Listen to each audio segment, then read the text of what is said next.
All right. So this week's material is the urinary system.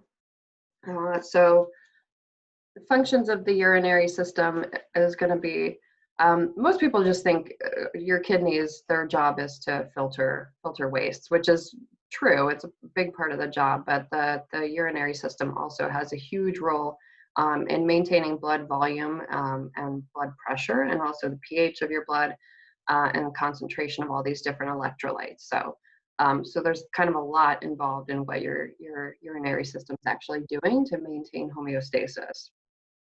All right, so your kidneys are the main organ here, and they're the ones that are doing most of this filtration. They sit behind the peritoneum, so part of the top of the kidney is covered a little bit by your last rib, and part of the bottom can sometimes be covered by the iliac crest. But for the most part, the kidney is kind of like exposed. It's not protected behind bony structures like a lot of your other organs. So it's surrounded in this capsule of fat, right? So there's this renal fat capsule that's kind of holding it, protecting it basically. And it sits behind the peritoneum, so it's not within the peritoneal cavity. So it's in this retroperitoneal space. Okay. So the kidney itself, these little, well, you have two of them, two bean-shaped organs here. At the kind of little indentation here in the kidney is called the hilum. And that hilum is where the major vessels enter and leave. So the renal artery enters the kidney at the hilum, the renal vein exits, and the other thing that's going to exit right there is the ureter. And the ureter is going to be the tube that takes urine from the kidney to the bladder. Okay, so if we look at the kidney itself and kind of do a section of it so we can see what's going on the inside, we can see that there's a renal capsule that surrounds the outside of the kidney here. Beneath that capsule is the renal cortex. So in this picture, it's like the little more lightly colored tissue there. And then renal medulla is like the deeper tissue that's kind of a darker color in this picture. Right. So if we're looking at just the renal medulla here, medulla can be divided into two different types of tissue, and those are renal columns and renal pyramids. So the pyramids are these kind of triangular shaped pieces. The renal columns are the columns that are in between those pyramids. All right, and at the end of each pyramid, so where the pyramids come into a point, we get these renal papilla. So the renal papilla are basically there to receive urine as it's created in the renal medulla. So renal papilla then kind of merge together to form what are known as minor calyces. And a calyx, singular of calyces, is just like a funnel, basically a funnel. So we get a whole bunch of these minor calyces that are formed from the kind of coalescence of all these renal papilla. And then those minor calyces merge together to form a handful of major calyces. So you've got a handful of major calyces in each kidney, and those major calyces, then these large funnels, filter all of this urine towards an area called the renal pelvis. And the renal pelvis is basically the last stop before we exit the kidney at the ureter. All right, so there's a cadaver kidney there.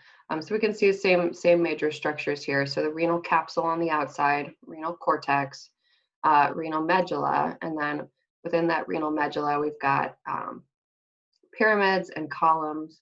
And then at the kind of tips of those pyramids is where we start to see the minor calyces, and minor calyces kind of funnel together to form major calyces, and eventually we get to the renal pelvis and the ureter.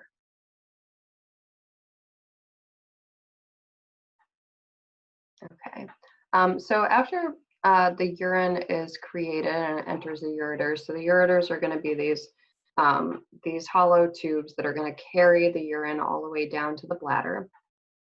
So one ureter exits each kidney. So we've got, both of those ureters have to enter into the bladder, and they enter in kind of from the bottom of the bladder. So they go down and they enter in from underneath. These are those ureteral openings. They're labeled here in the slide. So that's where urine enters the bladder, and the bladder is basically there to just hold urine until you're ready to eliminate it. So that we need a third hole in there, and that's the urethral orifice, so that urine can leave the bladder through the urethra and eventually find its way out of the body. Right. In this area here, so there's 3 holes there. So between the 2 ureteral openings and the urethral opening is kind of a triangular shaped space. So that's the trigon. All right, so bladder is hollow. It's really stretchy, so it's made of that transitional epithelium, so that it can really stretch out to retain urine when necessary. Average capacity about 1/2 liter of urine. When it's time to empty the bladder, that's called urination or micturition, and it's both voluntary and involuntary. Right, so when you're born, it's involuntary, right? Babies don't have control over their micturition reflex, but as you get older, you learn to control some of it, right? So there are stretch receptors on the inside of the bladder, so that when they're stretched, they kind of trigger a spinal reflex to let you know, okay, the bladder is full, it's time to go empty it, and then you can learn how to eventually learn how to start and stop that reflex and say, okay, now is a good time for urination, or now is not a good time for urination. Okay, so as the urine leaves the bladder, it's going to exit through the urethra, and the urethra is just this tube that goes all the way from the bladder to the outside of the body. The urethra is going to be slightly different in males and females. So male urethra is going to be much longer. Female urethra is much shorter, and also the male urethra has like a dual function. So female urethra is just for passing urine. Male urethra is for urine and semen. Okay. So the main job of the kidneys, right, is to filter your blood. So we need blood flow into the kidneys in order to filter that. So blood enters the kidneys through the renal artery and then exits the kidneys through the renal vein. And in this picture here, do I have a better picture of this? I can't remember. No, I don't. So looking at the vessels here, so blood enters in through the renal artery. Then the renal artery is going to split into 2 smaller arteries called segmental arteries. Those segmental arteries are then going to split again into interlobar arteries. Interlobar arteries split again into arcuate arteries, and then the arcuates split again into interlobular arteries. And then those interlobular arteries are going to split into tiny, tiny little arterioles, and those arterioles are going to take us into the actual functional unit of the kidney where the filtration happens. Okay, all right, so we'll bypass the questions and get into the functional unit here. So the nephron is a functional unit of the kidney. He is a really, really tiny filtration apparatus. So you've got about 1 million of these nephrons per kidney. So this is where the actual blood filtering happens. And so here we can see all the structures, and we're going to go through all the structures of the nephron over and over again. But just to give you a basic overview right now. So I mentioned that after those interlobular arteries, they divide into tiny arterioles. Right, so we have an afferent arteriole here, and that afferent arteriole is leading into the nephron. So this is what's taking us into the actual filter. That afferent arteriole then becomes a small capillary bed, like a ball of capillaries called the glomerulus. And that glomerulus sits inside of a capsule called the renal capsule or Bowman's capsule. So that's the first part of your nephron. that's where we're going to do the actual filtering of blood and create our initial filtrate. So it's not urine yet, but it's filtered stuff that came out of the bloodstream. So that filtrate is in Bowman's capsule, and it's going to then go through these series of tubes. Now, the blood, what's left of the blood, stays in the bloodstream. So it's going to exit the glomerulus, going into the efferent arteriole, and then eventually back out. But the filtrate now is going to go through these series of tubes. So proximal convoluted tubule, loop of Henle, distal convoluted tubule, collecting duct, and then papillary duct. All right, so here's kind of a closer look at that Bowman's capsule structure. So we can see the afferent arteriole here entering into this cup. And then as the afferent arteriole enters into this cup, it splits into just a mess of tiny, tiny capillaries. And that mess of capillaries is called the glomerulus. So glomerulus itself is just a capillary bed. Those glomerular capillaries are covered in these cells that are going to aid in the filtration of blood. So that's what those kind of yellowish looking cells look like that are covering the capillary bed there. After that blood gets filtered, they're basically same forces that capillaries use all over the body. Then what's left of the blood is going to exit the capsule through the efferent arteriole. Right, so this whole structure, the combination of the glomerulus and Bowman's cup or Bowman's capsule is called the renal corpuscle. So this ball-shaped structure all together with the capsule and the glomerulus is renal corpuscle. All right. So another kind of closer look at this renal corpuscle so we can kind of visualize what's going on here. And let me know if I'm going too fast. I know this is a lot of material. So blood is entering into the renal corpuscle through the afferent arteriole. So that's entering us into the glomerulus. In the glomerulus, this ball of capillaries is where filtration is going to happen. So basically what's going on is we've got that blood hydrostatic pressure. So the actual pressure that's present in that afferent arteriole is going to be pushing the blood into these capillaries, and the capillaries here are a little bit leaky, right? So those intercellular clefts are going to allow stuff to leak out of the capillaries. So we're going to leak out a lot of plasma and a lot of smaller nutrients and electrolytes. But the holes in those capillaries are not large enough for cells to fit out, so all the blood cells stay in the blood. And for the most part, proteins are too big to fit out there too. So proteins are large molecules that are not going to be able to squeeze out of the capillary bed here. Right, so it's this glomerular blood hydrostatic pressure that's pushing the stuff to kind of ooze out of the capillaries and into this capsular space, so into the space that's surrounding the capsule. And then we've got a couple opposing forces that are going to be pushing some stuff back in. So when we're just talking about regular capillary beds, we've got this blood colloid osmotic pressure that's kind of drawing fluid back into the capillary bed. So we've got that here too. But we also have some capsular hydrostatic pressure. So because we're in a cup that's filled with fluid, there's also kind of pressure from that cup that's exerting force to get stuff back into the capillary bed as well. So if we take the blood hydrostatic pressure minus the capsular hydrostatic pressure minus blood colloid osmotic pressure, that gives us our net filtration pressure. So that's the net pressure of the stuff that's being filtered out of your kidneys at any given moment. How we feel about that?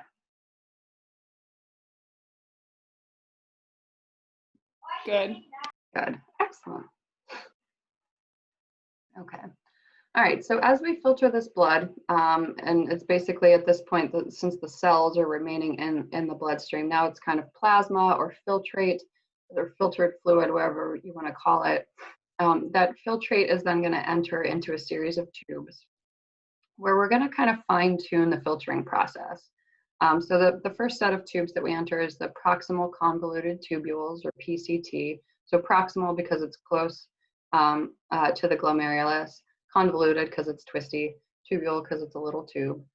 So proximal convoluted tubules, and then those tubules kind of dip down from cortex into renal medulla, and that dip is called the loop of Henle, or sometimes newer books will just refer to it as the nephron loop. So loop of Henle, and then after loop of Henle, we get to the distal convoluted tubules, which are the convoluted tubules that are a little bit further away. They're not further away like geographically, they're actually right next to the glomerulus, but the pathway that you have to take to get there is longer, so that's why it's distal. And then the distal convoluted tubules merge into the collecting duct. Excuse me, I've got really bad allergies. Distal convoluted tubules lead us to the collecting duct, and then the collecting duct, multiple different collecting ducts from different nephrons will merge together into a papillary duct, which is then going to take us to that renal papilla, then to the minor calyces, major calyces, renal pelvis, and finally to the ureters. All right, so that's what I just said. Okay, so another look at the nephron here, but now we're overlaying some of the vasculature onto the nephron. So same structures of the nephron now, but we can see how the nephron is interacting with blood vessels of the kidney. So we mentioned, the afferent and the efferent arteriole and the glomerulus, but that's not the only point of blood filtration that's happening here. So the structures of the tubule are going to be interacting with blood vessels in several different places. So things are going to be entering the filtrate or leaving the filtrate and going back into the bloodstream at multiple different points. So that's going to be happening in the proximal convoluted tubule, in the loop of Henle, and in the distal convoluted tubule. And even in the collecting duct, we're still at some point fine-tuning the contents of the filtrate and getting hopefully bad stuff, wastes out in the urine, and good stuff back into the bloodstream, right? So that's why we have to kind of understand that we're interacting with blood vessels, these peritubular capillaries throughout the entire process here. Okay. All right, so as far as the physiology of what's going on in each one of these steps, so there's three basic processes that each nephron does. The first step is the glomerular filtration. So that's that initial filtration step that we already talked about, where the glomerular blood hydrostatic pressure is pushing fluid and some contents of the fluid outside of the glomerulus and into the capsular space. So that's the glomerular filtration step. So at that point, we're filtering a bunch of stuff. So a bunch of plasma, a bunch of sugar, a bunch of electrolytes, a whole mess of stuff is getting filtered out into the filtrate at that point. The next step that's going to have to happen then is this tubular reabsorption step. So tubular reabsorption is when we look at that filtrate and we say, okay, maybe we don't want to pee out all this sugar because we went to a lot of trouble to eat the sugar and get it into our body so we could use it for energy. We don't want it to pass out in the urine. So tubular reabsorption, here reabsorption means absorbing stuff back into the bloodstream. So we're going to take good things like sugar back into the bloodstream instead of passing that out in the urine. The last step is tubular secretion. So tubular secretion happens usually a little bit further away, so more towards like the distal convoluted tubules and collecting ducts is where we see a lot of tubular secretion. This is where we're secreting things from the blood back into the filtrate. So this is more of like a fine-tuning step where there's a little extra maybe ions that we need to push back into the urine so that we can kind of correct the pH of the blood. All right, so we'll start with the glomerular filtration step. All right, so that first step in the renal corpuscle is glomerular filtration. You're pushing the plasma into the capsular space. That plasma is going to be should be acellular, so there shouldn't be any cells in there. And there shouldn't be any proteins in there either, because again, proteins are probably too big to fit through the intercellular clefts of the glomerular capillaries.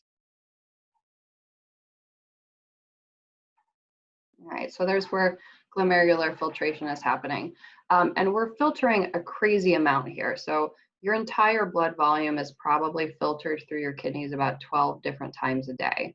Right, so you're just constantly filtering that blood and making sure that we're getting the bad stuff out in the urine and the good stuff staying in the bloodstream. All right, so a lot of numbers here. I'm going to kind of break down the basics of why I included this slide here. So as far as the amount of water here, so total amount of water in a plasma, about 3 liters. The amount of filtrate that we're getting per day is 180 liters. So that's a lot, right? So we're filtering that blood plasma an incredible amount of time. We're creating tons and tons of filtrate. Obviously, there isn't enough liquid in your body to urinate that out. So what happens is we filter it out into this filtrate, but then we have to reabsorb it back into the bloodstream. So the amount that's going to be reabsorbed is going to be, roughly almost as much as what was filtered. So the amount of leftover fluid in the urine is 1 to 2 liters a day. So that's all you're losing in urine is 1 to 2 liters, not 180 liters. The amount of protein in plasma, about 200 grams here. The amount of protein found in the filtrate, maybe 2, right? So only really small proteins are going to be able to find their way into the filtrate. And when they do, that's going to be reabsorbed, right? So we're going to find those proteins, reabsorb them into the blood. So ideally, they don't end up in the urine. If there is any protein in the urine, it's just a trace amount, so 1/10 of a gram maybe. Glucose, lots of glucose gets filtered. Ideally, 100% of the glucose gets reabsorbed. So we filter out all of that glucose, goes into the filtrate, and then 100% of it gets reabsorbed back into the bloodstream. Ideally, there's no glucose in the urine. If there is, that's a sign of trouble. And then urea. So urea is bad. It's a waste product. We want to get rid of it. So we filter out about 54 grams of the urea. And every time we cycle through, about half of that urea gets reabsorbed, and another half of it goes out in the urine. Right, so it's not eliminating all of that urea every single time, but about half of it, so that you're maintaining lower levels of urea in the blood. And then creatinine is also a waste product. So it's a waste product produced by muscle activity. The creatinine, we're going to filter all of it. We're going to reabsorb none of it, and all of that creatinine should go out in the urine.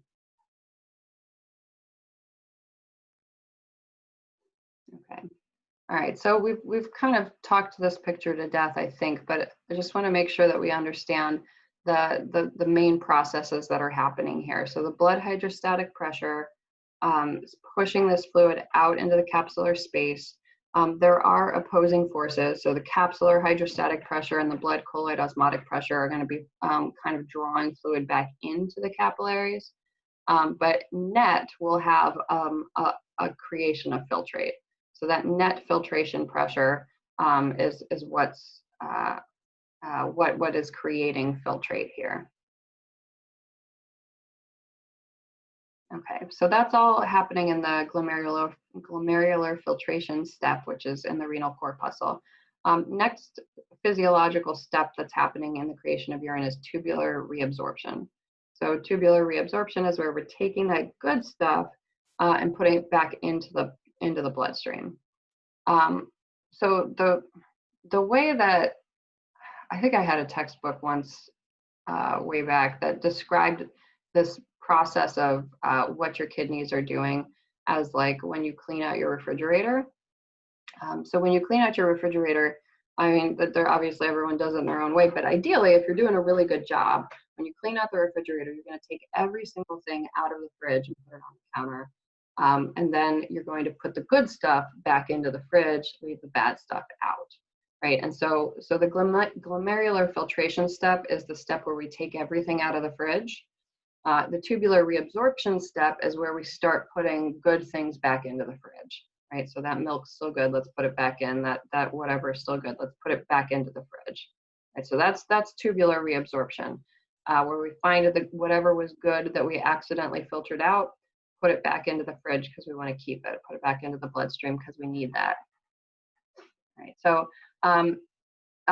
this tubular reabsorption step is going to be happening mostly in the proximal convoluted tubule. So almost all tubular reabsorption is happening in the proximal convoluted tubule. Right, so, and what that good stuff is, it's basically sugar, right? So all the sugar got filtered out, we want to reabsorb it all. A whole bunch of electrolytes, vitamins, water, a lot of water gets reabsorbed because we're not trying to lose that much water in the urine. Maybe some tiny proteins that kind of slipped out are going to get all reabsorbed in the proximal convoluted tubule. So that means they're re-entering the bloodstream at that point. Yeah, so again, just to kind of reiterate the fact that all of that stuff a lot of that stuff that was filtered out gets immediately reabsorbed by the time we reach the end of the proximal convoluted tubule.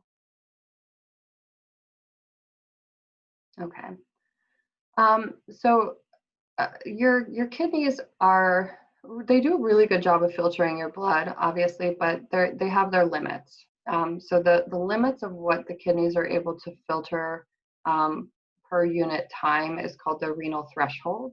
So renal threshold is like the upper limit of what your kidneys are able to do. And if you have too much whatever in your urine or too much whatever in your bloodstream that's past the renal threshold, that stuff is not going to be able to be reabsorbed back into your bloodstream, and some of it will end up spilling over into the urine. So this happens with, for example, with people with high blood sugar, so diabetics, excuse me.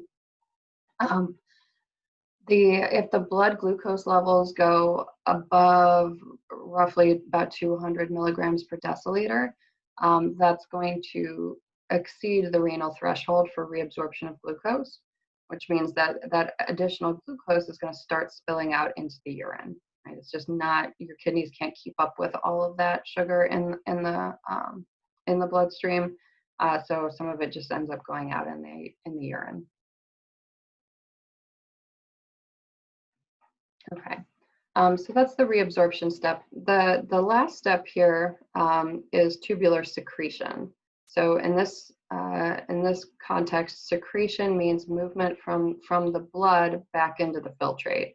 So this is our last little fine-tuning step, where basically we've at the end of tubular reabsorption, we've pretty much got urine at that point.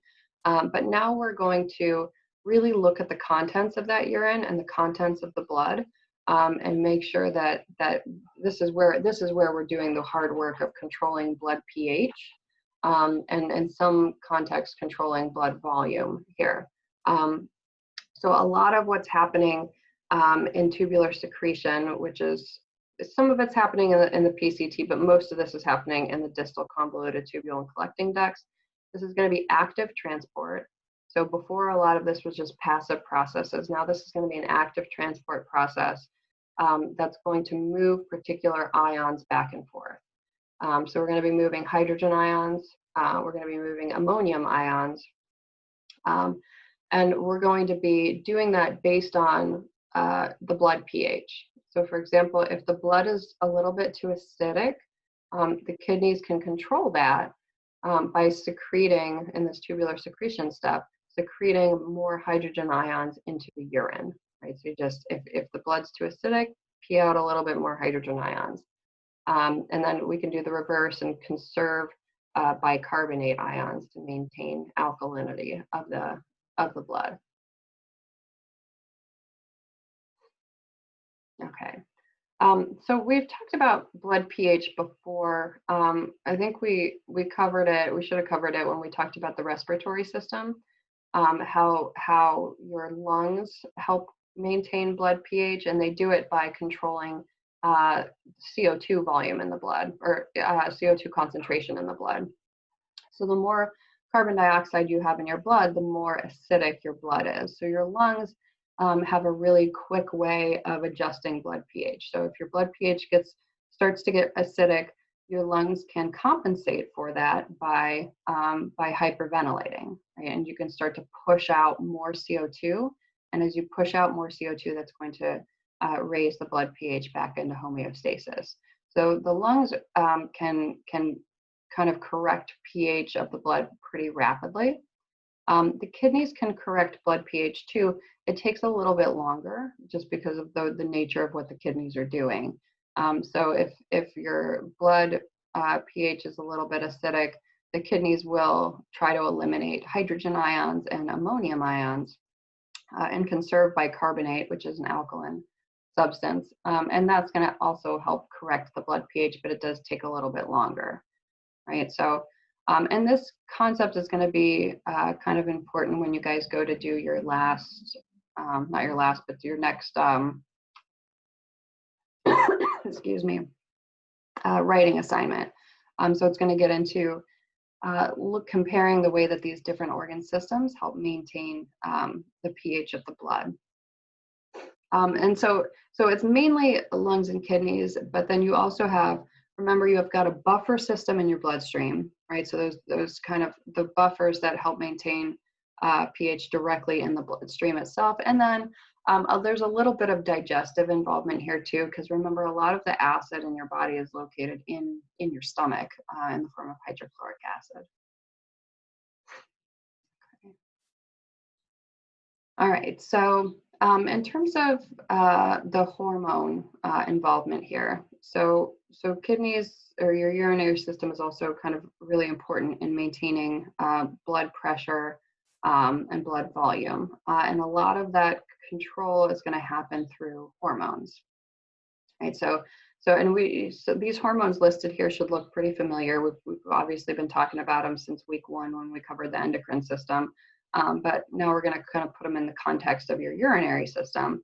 So angiotensin 2, antidiuretic hormone, aldosterone, atrial natriuretic peptide, and parathyroid hormone are all going to be important in controlling the electrolyte balance of your blood pressure, and blood volume. All right, so starting with the atrial natriuretic peptide. So remember, this is a hormone that's created by your atria. So when blood pressure is high, there are stretch receptors on the walls of the atria of your heart that say, okay, we're receiving too much blood. The pressure of the blood is too high. We're receiving too much of it. We're too stretched out. And that will cause the atria to manufacture atrial natriuretic peptide. And atrial natriuretic peptide is going to suppress the reabsorption of sodium. So if we're not reabsorbing that sodium in the tubular reabsorption step, that sodium will go out into the urine. And wherever sodium goes, water follows, right? Just because of osmotic pressures, right? So if we push sodium to one side, water is going to follow that sodium, right? So and if we're losing water, then your overall fluid balance, we're losing fluid in the body, which means blood pressure is going to go down. Antidiuretic hormone. So this was a hormone that's produced in the hypothalamus, released in the posterior pituitary. So if it notices low blood pressure, that's when we start to release antidiuretic hormone. So antidiuretic hormone works by basically increasing the water permeability of the distal convoluted tubule and collecting duct. So this means that instead of the water staying in the filtrate, we're gonna pull some of that water back into the bloodstream in the DCT and in the collecting duct. So that's going to increase fluid volume, which increases blood volume, which increases blood pressure. Okay. Back to our renin, angiotensin, aldosterone system. So maybe you guys remember this from a few weeks back. So remember that one of the things the kidneys can do is produce this substance called renin. and renin gets produced when blood pressure is low. So when your kidneys obviously need to have adequate blood pressure in order to do their job, right? They need that good blood hydrostatic pressure in order to do the initial filtration step. So if blood pressure starts to get a little bit low, your kidneys are going to start to worry and say, okay, we can't do our job unless the pressure goes higher. So when kidneys recognize low blood pressure, they secrete renin. I have a different picture of this. Not really, but so that renin released by the kidney is going to find its way into the bloodstream. When it encounters a protein called angiotensin 1 or angiotensinogen, I'm sorry, it's going to clip that protein and create angiotensin 1. Angiotensin 1, then circulating in the bloodstream, will encounter an enzyme produced by the lungs, weirdly, and that enzyme produced by the lungs is called angiotensin converting enzyme, or ACE. That's going to convert angiotensin 1 into angiotensin 2, right? And angiotensin 2 has these 3 powerful effects that are going to help raise blood pressure. So the first thing it's going to do is encourage vasoconstriction. So if vasoconstriction is the narrowing of the blood vessels, and if we narrow the blood vessels, the pressure inside of them goes up.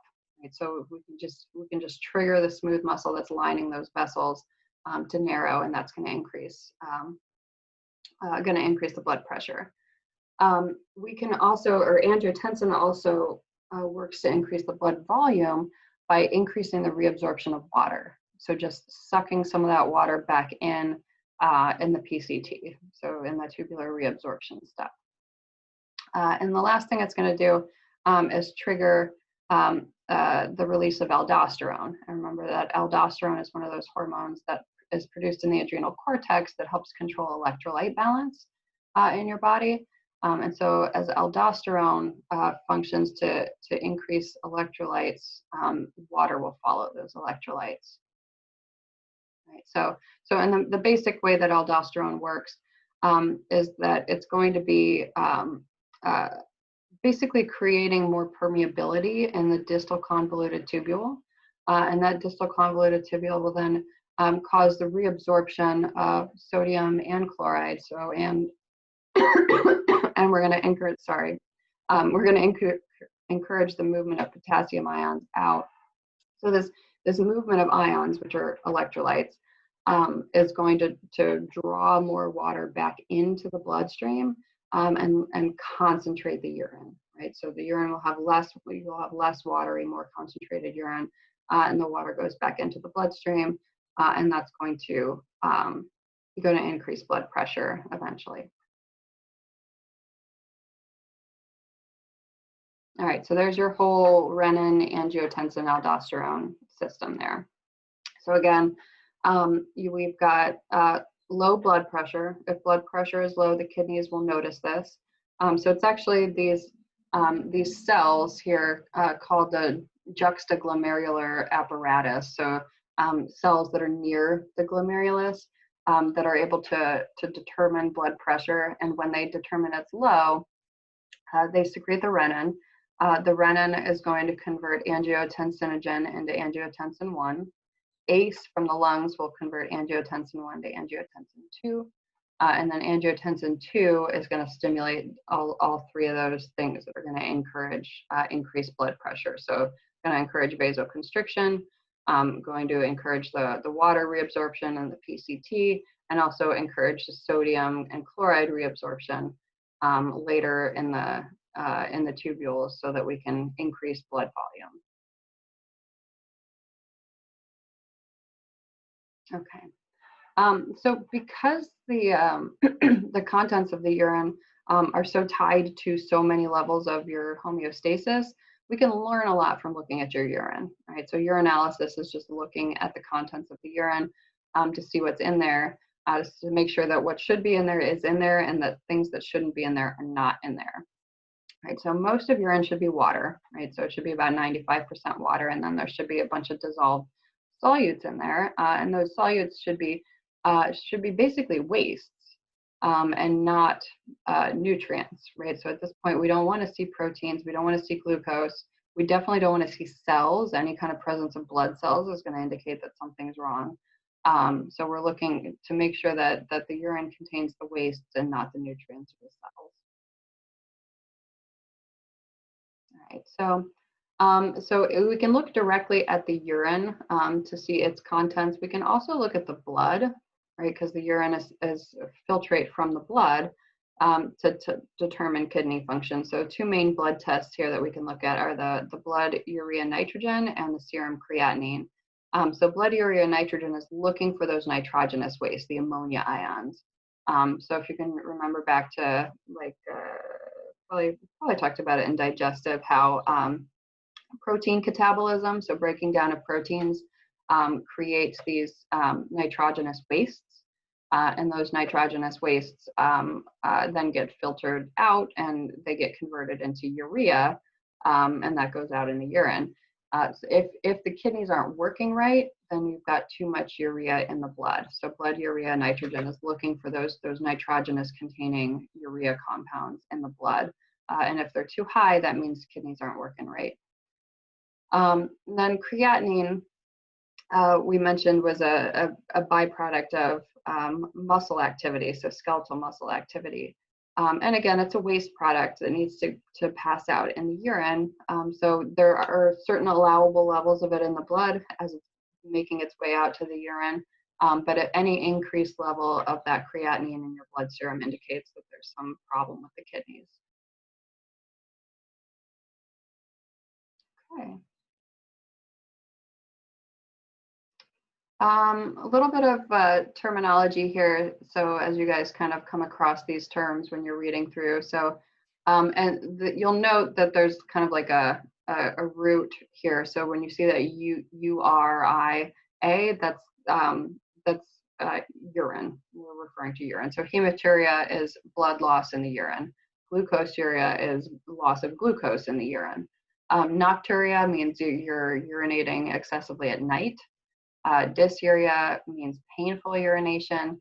Enuresis, this is bedwetting after you've reached the age where you should not be bedwetting anymore. So past the age where you should have learned how to control those reflexes. Urinary retention is the inability to completely void all the urine. And then renal calculi are kidney stones. Okay. Yeah, quick note on glomerulonephritis. So this is one of the sort of common infections that we see in the kidneys, and it's basically a result of a strep infection. So if you have strep throat, the strep that cause strep throat create some toxins, and those toxins need to be filtered out of your body. They obviously get filtered out through the kidneys, but your kidneys will sometimes respond to that by kind of this inflammatory response because they're toxins. And that leads to this glomerulonephritis. So it's inflammation of the glomeruli because of the toxins created by the strep. Okay, how are we doing so far? Any questions about kidney function before we get into fluid balance? I have a question. That, what is it called? The glumofosor or whatever you just talked about. Can that turn in the, I don't even know how to say it. Can that turn into, yeah, that. Can it turn into nephrotic syndrome? You know, I don't know. I'm not sure. I guess it depends on how severe the reaction is. Like how strongly those cells are reacting to the presence of that toxin and how bad the strep was to begin with. Right. Yeah.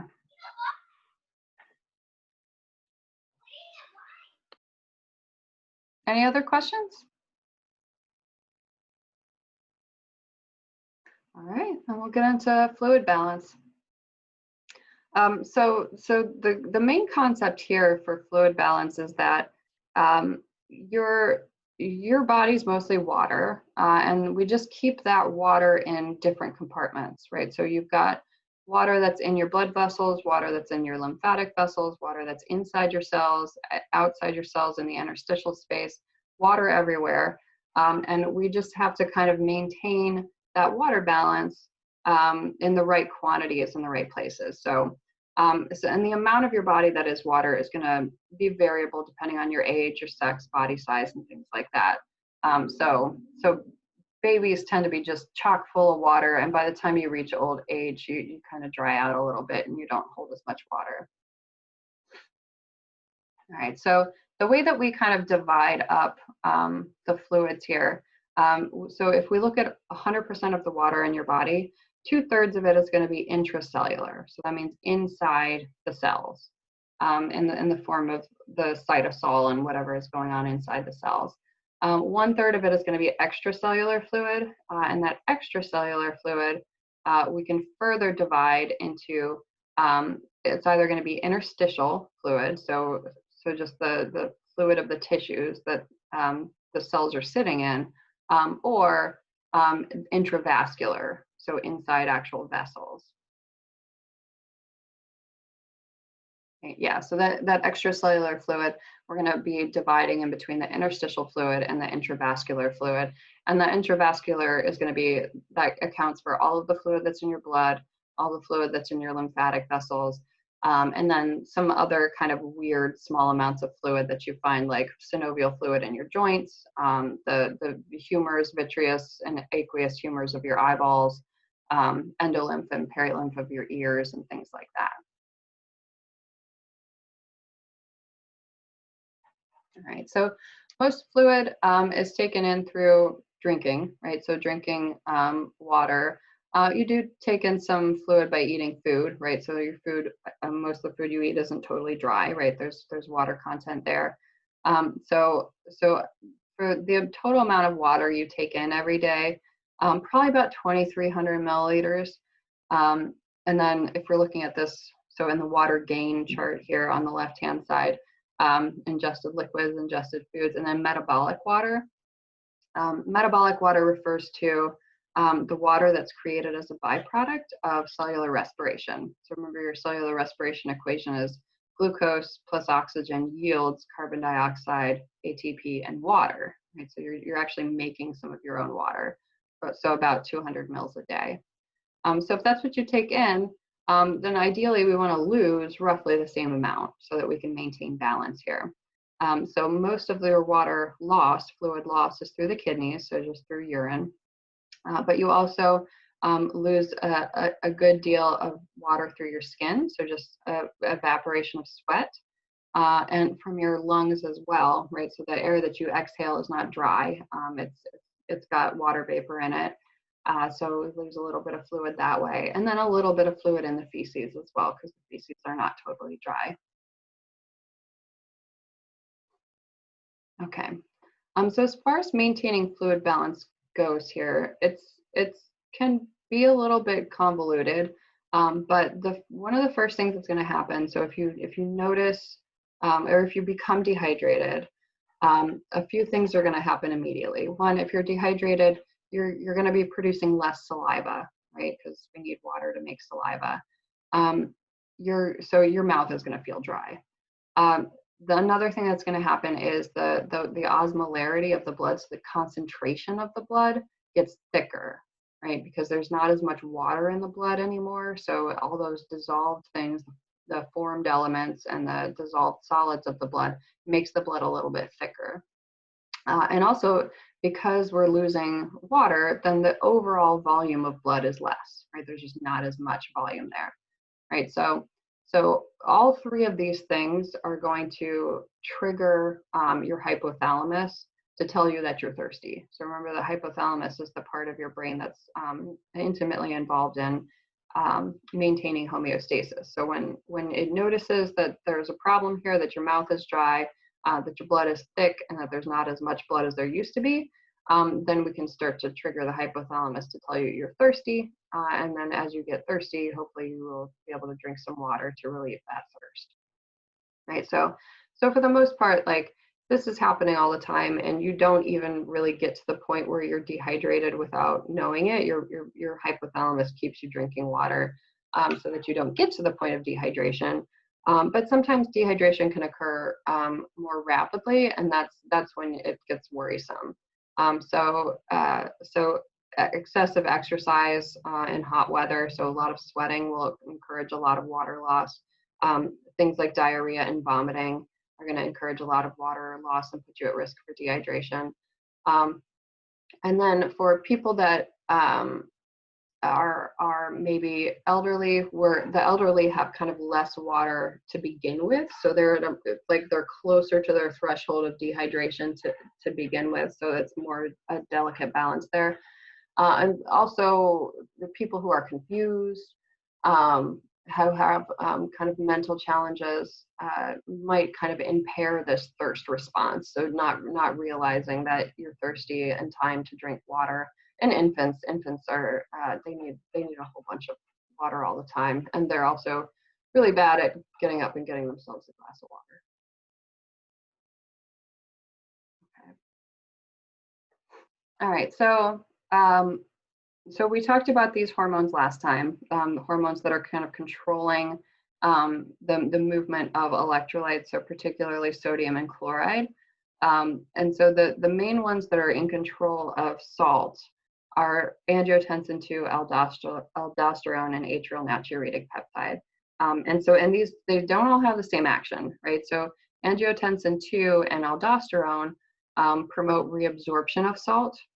So that's going to, as you reabsorb salt, water follows salt, and that's going to help you maintain blood pressure and retain water. Right? Atrial natriuretic peptide does the opposite. So opposite action, it's going to excrete sodium, and where the sodium goes, water will follow, and that's going to lower our blood volume, which will result in a lower pressure. Okay, all right, so those are the three main hormones that are controlling these particular electrolytes, sodium and chloride. The other one that helps control blood fluid volume but does not work through electrolytes is antidiuretic hormone. So antidiuretic hormone works directly on water loss, and then not kind of, instead of like those other three that work on the electrolytes and then the water follows the electrolytes, antidiuretic hormone works directly on water. So it regulates the water loss in the collecting ducts of the kidneys. So basically stops water loss in the collecting ducts of the kidneys. You might see ADH referred to as vasopressin. And basically it's increasing the permeability of those collecting ducts. So we're sucking water back into the bloodstream and producing a more concentrated urine that has lower volume. So antidiuretic, less fluid loss in the urine. Okay. All right. So your ability to maintain the correct water balance is obviously super important, right? So if we think about on the cellular level, how your cells, how osmotic changes can affect your cells. So we talked a little bit about this way back in AMP1 when we were discussing cellular transport and how osmosis kind of will move water across membranes to balance out different concentrations of solutes. And how your cells would prefer to be in an isotonic environment, right? So isotonic meaning that they've got the same amount of salt on the inside of the cell as on the outside, and so you get osmosis happening evenly in both directions, right? So that's an isotonic environment. If the cells are in a hypertonic environment, a hypertonic environment means there's too much salt on the outside of the cell, and the salt on the inside of the cell, or the water on the inside of the cell, will begin to leave the cell and go chase after that salt on the outside, which causes crenation of cells or shriveling. The opposite of that is the hypotonic environment. So that's if there's too much salt, not too much salt on it, but let's say too much water on the outside, so the outside is excessively diluted, and that's going to cause cells to swell. And that can be very deadly. Both of those, hyper and hypotonic, can both be deadly. But this water intoxication is referring to a hypotonic environment where you're not eliminating water quickly enough and you're diluting your body, putting your cells in a hypotonic environment, which is going to cause those cells to swell and possibly lyse, which can result in death.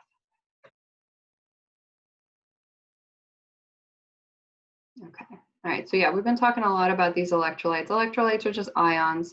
And the point of these ions is to control water balance, essentially. So we're controlling osmosis by the movement of those ions.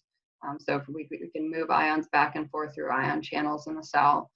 A lot of these electrolytes are also going to be important in controlling the pH of your blood, right? So more hydrogen ions means more acidic, lower pH.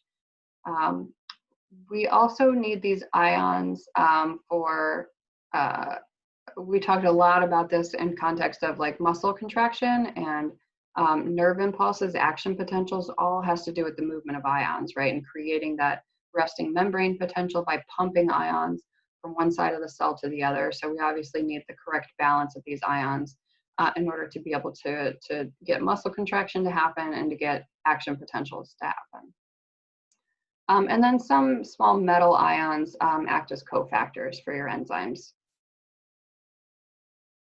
All right, so we're going to kind of go through some of these electrolytes here one at a time and talk about what their roles are. So we've been talking a lot about sodium.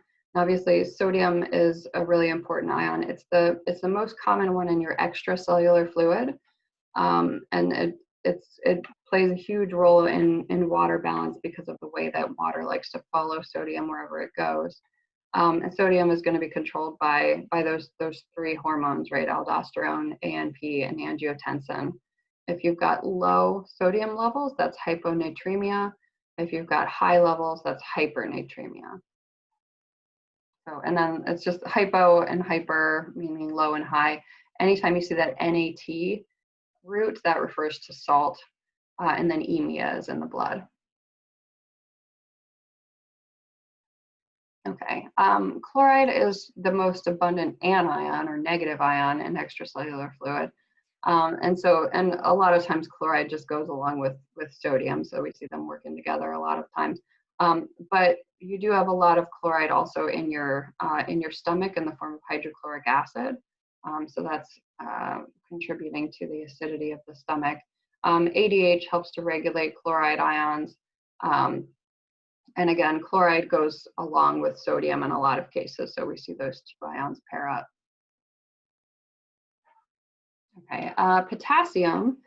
So potassium is the most common cation or positive ion in the intracellular fluid. So we find a lot of potassium on the inside of your cells. And this potassium, remember, is really important for action potentials and contraction of your muscle cells. This one is controlled mainly by aldosterone, and the higher levels of potassium are hyperkalemia and low levels are hypokalemia. All right, and then bicarbonate. So the bicarbonate ion is the main carrier of carbon dioxide in your bloodstream. If you remember back to the respiratory chapter, so as carbon dioxide gets dissolved into your bloodstream, it's going to combine with water to form carbonic acid, and that carbonic acid dissociates into a bicarbonate ion and a hydrogen ion.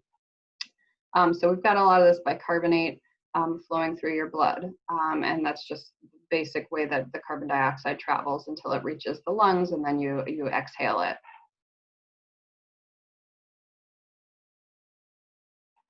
All right, so calcium is a really important mineral, also an ion that is going to be important for some of your nerve impulses. So in order to trigger the say the release of neurotransmitters, for example, we need calcium present at those synapses. And most of the calcium in your body is going to be stored in the skeleton, right? And it's just stored as calcium phosphate, and that's the mineral content of the bone. Controlling calcium levels is mainly regulated by parathyroid hormone, but also calcitonin. So parathyroid hormone helps increase levels of blood calcium, and calcitonin helps reduce levels of blood calcium. All right, phosphate ions, also an important ion here. This guy, again, is mostly stored in the bone in the form, he combines with the calcium to form the calcium phosphate that creates that hard mineral content of your bone. He also acts as a buffer. So this is one of those important buffers of your blood that's going to kind of help hide some of the hydrogen ions. So if you do have too much hydrogen ion concentration in your blood, phosphate can help hide that hydrogen ion and buffer it so that the pH doesn't go too low. All right, and this one is also regulated by parathyroid hormone. All right, so magnesium, about half of the magnesium in your body is going to be stored in the bone, again, along with the calcium and phosphate. What's left of it is going to be in the intracellular fluid, and he's going to act as kind of he's an important cofactor. So remember that many enzymes need cofactors, or these kind of ions that are combined with the protein part of the enzyme, and those ions help catalyze reactions by basically moving atoms around when we need to catalyze chemical reactions. So magnesium is important for your neurons. It's important for your muscles, and then it's important as a coenzyme, or I'm sorry, a cofactor. All right. Okay, so this is getting into this acid-base balance stuff here. This is basically what your Unit 6 assessment is going to be all about, is maintaining acid-base balance and the different components of your body systems that help you control that. So you have a particular blood pH between 7.35 and 7.45. That's normal blood pH, so an average of 7.4. Anything below 7.35 is considered acidosis. Anything above 7.45 is considered alkalosis. And you've got three main systems that are helping to control these blood pH levels and keep them in homeostasis. So that's chemical buffers in the blood itself. The lungs help maintain the pH level, and the kidneys as well. All right, so as far as the buffer systems in the blood, so we've got these protein buffers, and any buffer is just a way of sequestering ions in order to kind of dull changes in the pH, right? So we don't want the pH to be varying wildly all over the place. So these buffers basically hide some of those ions so that the pH is not so hyperreactive. Right? So we've got protein buffers. So this is things like the albumins, so these proteins that are circulating in the blood that are able to kind of hold on to some of these ions and hide them. That carbonic acid bicarbonate buffer system helps to sequester some ions, and then the phosphate buffers help to sequester some ions. Right, so those are the ion systems or the buffer systems in your blood that help regulate the pH. The way that your lungs are doing this is through the loss of carbon dioxide, right? So the more carbon dioxide you breathe out, the higher your blood pH will go, because carbon dioxide in the blood lowers the pH of blood, or creates an acidic environment. So if the blood is getting a little bit acidic, you have chemoreceptors in your aorta and your carotid arteries that are going to trigger your brain to tell you to increase ventilation rate, so you can blow off more CO2 to get that pH back up into homeostasis.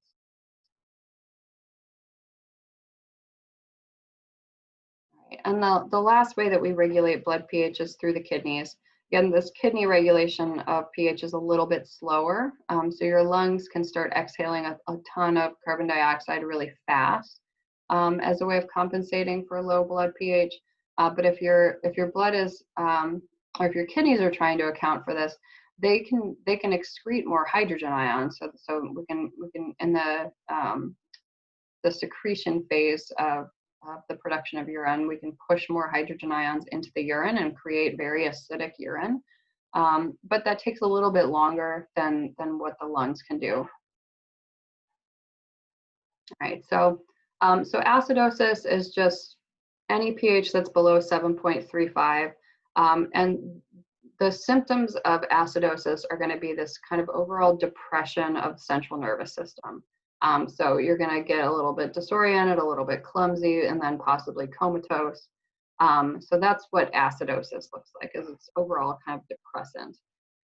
Alkalosis, or pH is above 7.45, is going to be the opposite of that. So you're going to see kind of like overexcitability, jerky, spasmy kind of muscles that can lead to convulsions and also death, right? So failure to maintain homeostasis, leading cause of death. All right, so acidosis, we can divide between respiratory and metabolic. So respiratory acidosis is when we have this kind of accumulation of carbon dioxide because the lungs are not doing their job. And this could be, from lung disease, emphysema, things like that, where the lungs are just not keeping up with exhaling enough carbon dioxide. And so the result is that you've got acidic blood because of the accumulation of CO2. All right, so that's respiratory acidosis. Metabolic acidosis is when it's the acid accumulation in the blood is not the fault of the lungs. So any other reason why we might have, why you might see this acidosis, if it's not because of CO2, it falls under the metabolic acidosis category. So this could be things like your kidneys not working properly. Diabetic ketoacidosis is the main culprit of this one, most commonly seen, and that's because you don't have enough insulin to get the sugar into your cells, so your cells start breaking down fats, produce ketones as a byproduct, and the ketones lower the pH of the blood. So in your assessment, you're going to have to distinguish between these different types of acidosis.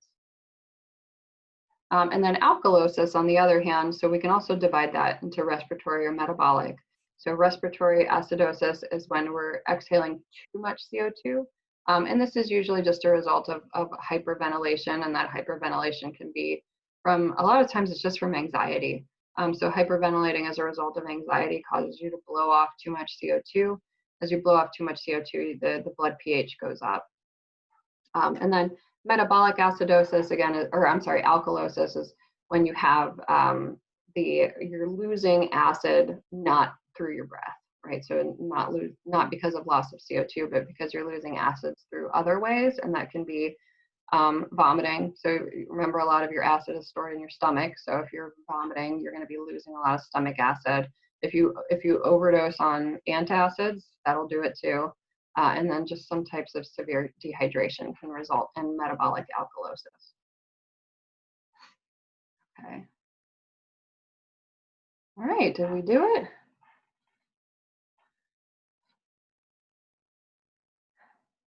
Any questions about any of that? I know that was a lot of material.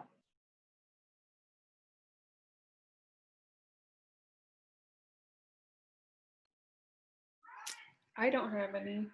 Okay. Me neither. Katie? All right, yeah, so go ahead. I have a question about the assessment that's due on Sunday. Yes. I don't pull it up right now. Let me see. There's a question there I'm a little confused about. Okay. Do you want me to pull it up? Yeah, I'm trying to pull it up right now.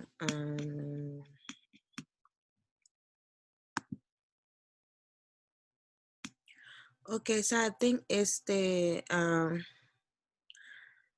it says what organ system is responsible for is it compensating? Yeah. So to answer that question, you're going to have to look at the causes of this person's acidosis, and then figure out. So once you figure out the cause of the acidosis, then you can figure out which systems are compensating for that. acidosis. So, and that relates to what we were just talking about here. So the three systems that are going to be in control of this are urinary, respiratory, and then the chemical buffers of the blood. So if it's the fault of one of these, then the other one's going to be compensating at least partially to help get back to homeostasis. So the respiratory system is not a part of the 3 system, because I thought. Did I not say respiratory? I should have. So, okay, yeah, respiratory, urinary, and then the chemical buffers. Those are the 3 that are going to be in control of maintaining blood pH. Okay.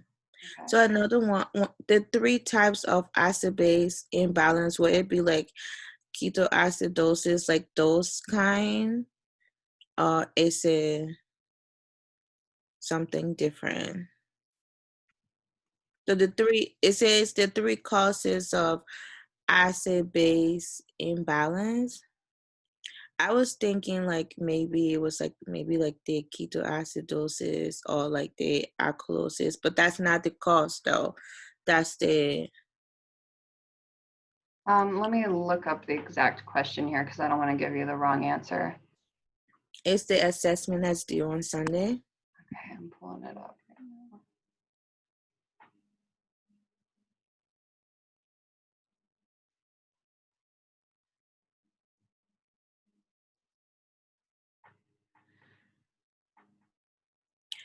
Okay.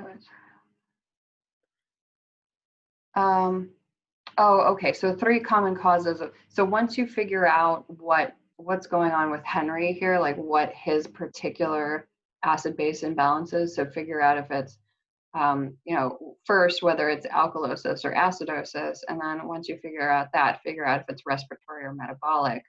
And then once you've narrowed it down to say, okay, it's respiratory, what alkalosis or acid, whatever it is, figure out the 3 common causes of that particular type.